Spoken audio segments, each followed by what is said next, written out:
Tony. The college is undergoing a review process of how it provides and assesses training and assesses competence. How do you think it should embrace this? What do you think? I mean, it also has established an IT working group in terms of how it interacts with its trainees and members. That's one of the aspects it's investigating. How should the college embrace this to actually be, if not leading, at least keeping up with it instead of lagging like a lot of colleges are? Well, the college is on Twitter. It makes announcements on Twitter every day, every couple of days. The ASM this year had a Twitter feed which was relaying conference content. The ASM conference, which is going to be based here in Tasmania this year, already has a Twitter feed set up, which will also relay content from it.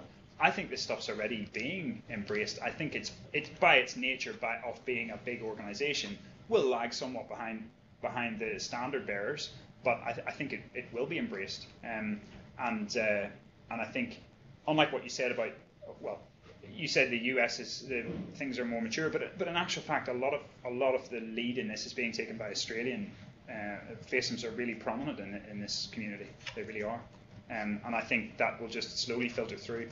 In terms of how to, having IT working groups and so on, I think by their nature, by the fact that they're committees, by the fact that they're bigger organisations, that stuff will naturally lag a little bit behind what's actually happening. Because if you sit down and have a committee discussing something today, the standard bearers are already way ahead. By the time it reaches a decision, comes back, forth, there will already be advancements. I think it's a fluid process. I'm not sure there's a apart from embracing it and trying to actually use it and encouraging people to use it constructively, I'm not sure there's a way you can, offer a pronouncement that.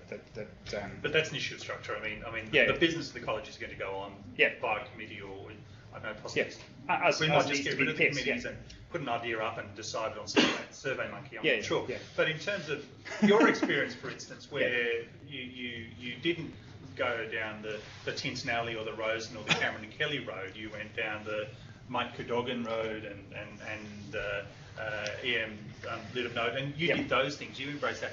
Is there a role for the college to be more embracing of that? Not so much in how it interacts, not so much in how it decides issues, but more in terms of how it determines the teaching and how it models the delivery of the content.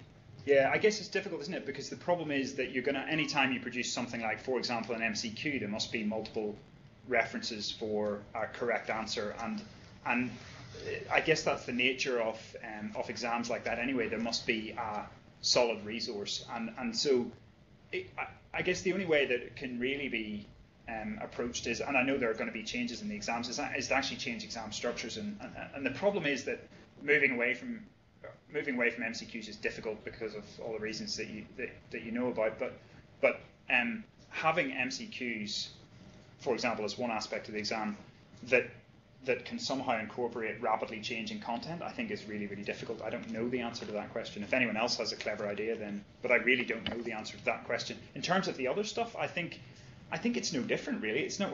People aren't practicing different medicine. They're just more up to date, and I think no matter what you say in answer to an exam question, if you can back it up with data or experience or knowledge, it doesn't really matter where that comes from, because it's not going to be so far out of left field, and you don't just say things and then not back them up if they're different from what everyone else is doing.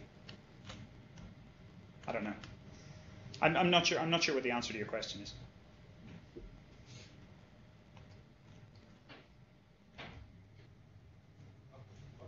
Quick question. The stuff you've been talking about is very much on the periphery of what's happening in the wider society. The whole of the world's now going to Web 2.0 and that's causing arguably profound changes in the way that people interact with each other. And even think, yeah. Exactly.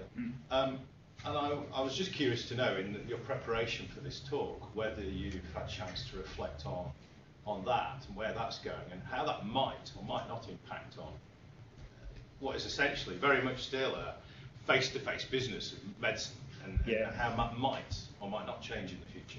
Well, it's interesting. I did think about going down that sort of track, because one of the things that, and in fact, hit upon it through this world. One of the things I've been reading a lot about recently is that sort of philosophy of medicine about how in somehow getting too involved in technology, we actually forget that the meaning response that patients want from us is a face-to-face interaction, time, listening, those kind of things. But it's interesting. I'm not sure accessing this world and reading up-to-date things has necessarily changed that for me. I still think that's what patients want, and there's good evidence that that's what the patient wants. There's good evidence that the meaning response that people get from a personal interaction is more powerful than the placebo effect. And there's certainly, I've read a fair bit of stuff that I basically stumbled upon through this kind of, once again, because there's a lot of medical philosophy, there's a lot of ethics, all gets publicized through this stuff, and that's where I've read most of that stuff recently. I completely agree with you that we need to make sure we don't move too far away from that, so that we're not managing the virtual patient that's on the computer while the patient sits at the other side of the room looking horribly unwell, and all their numbers are neatly in boxes on the digital medical record. I agree, we need to not go towards that. But I still think it's very difficult to ignore the fact that there's a dynamic, changing world out there with new evidence coming to light all the time that you can access quickly, much more quickly and much more broadly than you used to be able to, without having to sit down with 20 journals every week and read them cover to cover.